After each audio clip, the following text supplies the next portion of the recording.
ஆகாஷவாணி.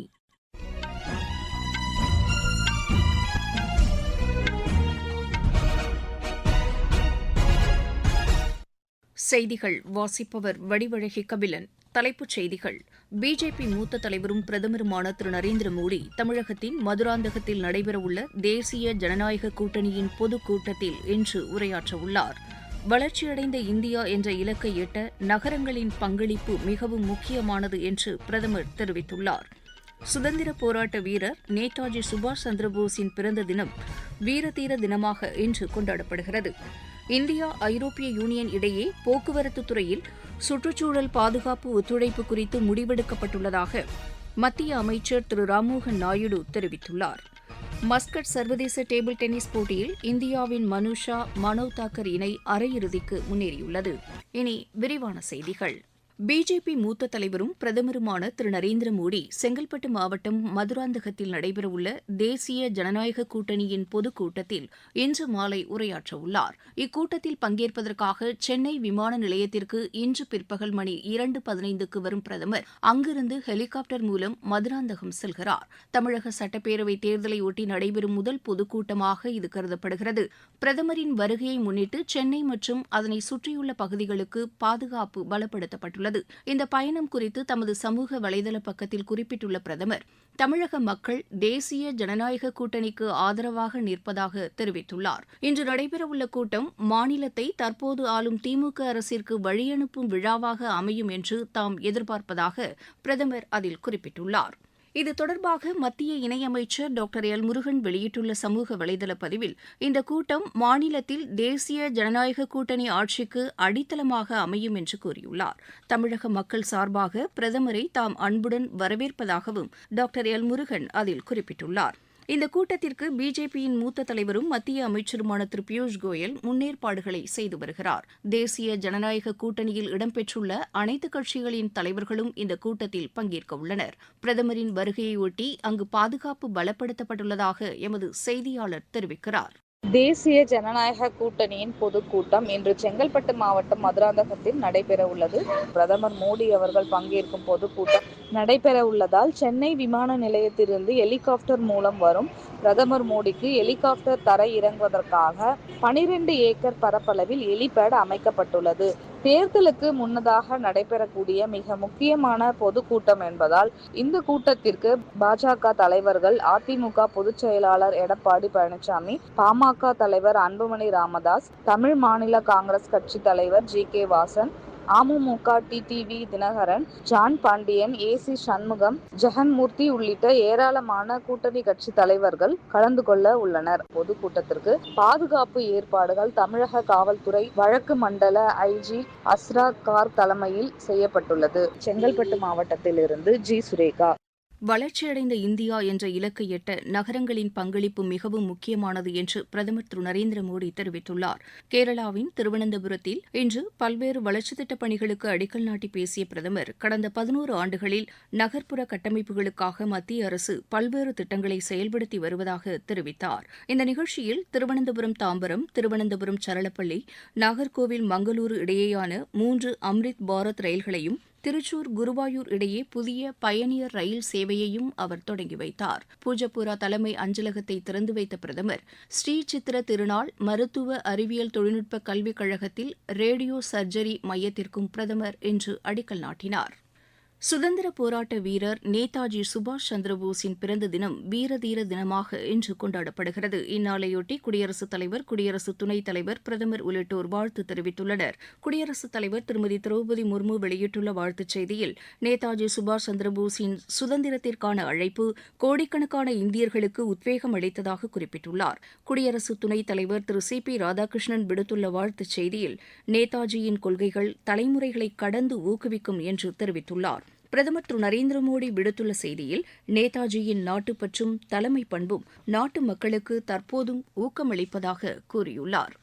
வசந்த பஞ்சமி பண்டிகையொட்டி குடியரசுத் தலைவர் திருமதி திரௌபதி முர்மு, குடியரசு துணைத் தலைவர் திரு சி ராதாகிருஷ்ணன், பிரதமர் திரு நரேந்திர மோடி உள்ளிட்டோர் நாட்டு மக்களுக்கு வாழ்த்து தெரிவித்துள்ளனர். குடியரசுத் தலைவர் திருமதி திரௌபதி முர்மு வெளியிட்டுள்ள வாழ்த்துச் செய்தியில், இன்றைய நாளில் சரஸ்வதி தேவியை மக்கள் வழிபடுவதாக குறிப்பிட்டுள்ளார்.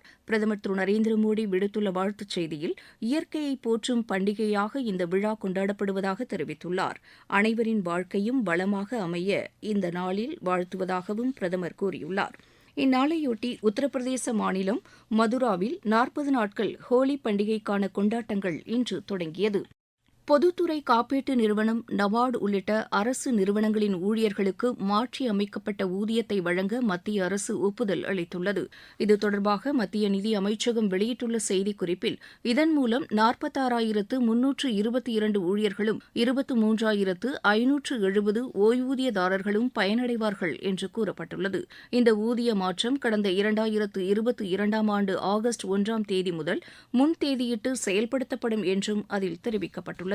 நீங்கள் கேட்டுக்கொண்டிருப்பது ஆகாஷவாணியின் செய்தி அறிக்கை.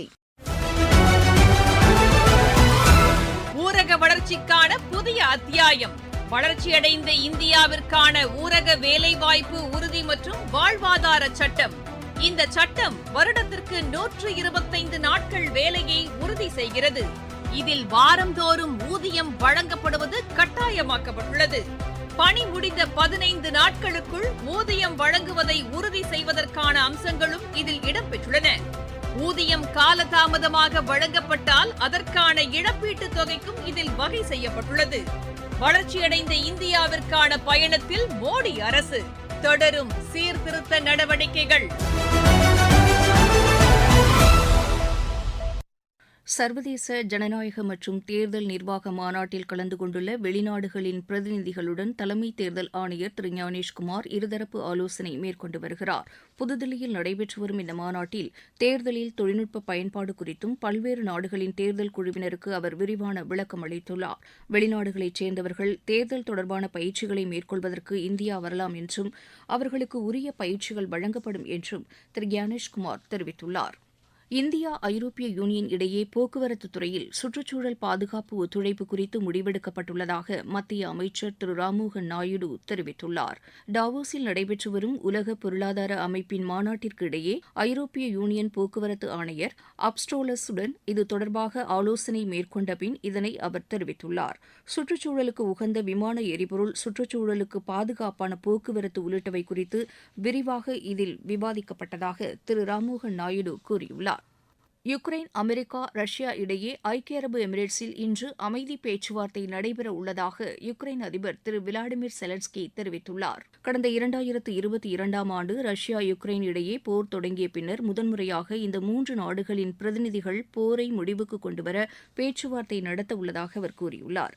அமெரிக்க அதிபர் திரு டொனால்டு டிரம்புடன் ஆலோசனை நடத்திய பின்னர் டாவோஸில் செய்தியாளர்களிடம் பேசிய திரு விளாடிமிர் ஜெலன்ஸ்கி, அமைதி பேச்சுவார்த்தை 2 நாட்கள் நடைபெறும் என்று தெரிவித்துள்ளார். குடியரசு தினம் வரும் திங்கட்கிழமை கொண்டாடப்பட உள்ள நிலையில் தில்லி, சென்னை உள்ளிட்ட பல்வேறு நகரங்களில் குடியரசு தின அணிவகுப்பு ஒத்திகை நிகழ்ச்சி இன்று நடைபெற்றது. புதுதில்லியில் உள்ள கடமை பாதையில் ராணுவம், பல்வேறு மாநிலங்களின் அரசுத் துறைகளின் அலங்கார ஊர்திகள் இந்த ஒத்திகையில் இடம்பெற்றன. சென்னை மெரினா கடற்கரை காமராஜர் சாலையில் குடியரசு தின அணிவகுப்பு ஒத்திகை இன்று நடைபெற்றது. மஸ்கட்டில் நடைபெற்று வரும் சர்வதேச டேபிள் டென்னிஸ் போட்டியில் இந்தியாவின் மனுஷா, மனோ தாக்கர் இணை அரையிறுதிக்கு முன்னேறியுள்ளது. ஆடவர் இரட்டையர் பிரிவு காலிறுதி ஆட்டத்தில் இந்த இணை ஈரானின் நாஜர் நாவிட் ஷாம்ஸ் இணையை வென்றது. இப்போட்டியின் மகளிர் இரட்டையர் பிரிவில் இந்தியாவின் யசஸ்வினி கார்படே, ஐஹிகா முகர்ஜி இணையும், கலப்பு இரட்டையர் பிரிவில் மனுஷா, தியா சிட்டேல் இணையும் அரையிறுதிக்கு முன்னேறியுள்ளன. இந்தியா, நியூசிலாந்து அணிகளுக்கு இடையேயான 2வது டுவெண்டி கிரிக்கெட் போட்டி இன்று நடைபெறுகிறது. ராய்ப்பூரில் இப்போட்டி இரவு 7 மணிக்கு தொடங்குகிறது. எகிப்தில் நடைபெற்று வரும் சர்வதேச சேலஞ்சர் டென்னிஸ் போட்டியில் இந்தியாவின் சித்தாந்த் பாந்தியா, சாகேத் மைனேனி இணை அரையிறுதிக்கு முன்னேறியுள்ளது. மீண்டும் தலைப்புச் செய்திகள். பிஜேபி மூத்த தலைவரும் பிரதமருமான திரு நரேந்திர மோடி தமிழகத்தின் மதுராந்தகத்தில் நடைபெறவுள்ள தேசிய ஜனநாயக கூட்டணியின் பொதுக்கூட்டத்தில் இன்று உரையாற்றவுள்ளார். வளர்ச்சியடைந்த இந்தியா என்ற இலக்கை எட்ட நகரங்களின் பங்களிப்பு மிகவும் முக்கியமானது என்று பிரதமர் தெரிவித்துள்ளார். சுதந்திர போராட்ட வீரர் நேதாஜி சுபாஷ் சந்திர போஸின் பிறந்த தினம் வீரதீர தினமாக இன்று கொண்டாடப்படுகிறது. இந்தியா ஐரோப்பிய யூனியன் இடையே போக்குவரத்து துறையில் சுற்றுச்சூழல் பாதுகாப்பு ஒத்துழைப்பு குறித்து முடிவெடுக்கப்பட்டுள்ளதாக மத்திய அமைச்சர் திரு ராம்மோகன் நாயுடு தெரிவித்துள்ளார். மஸ்கட் சர்வதேச டேபிள் டென்னிஸ் போட்டியில் இந்தியாவின் மனுஷா மனு தாக்கர் இணை அரையிறுதிக்கு முன்னேறியுள்ளது. இத்துடன் இந்த செய்தி அறிக்கை நிறைவு பெற்றது.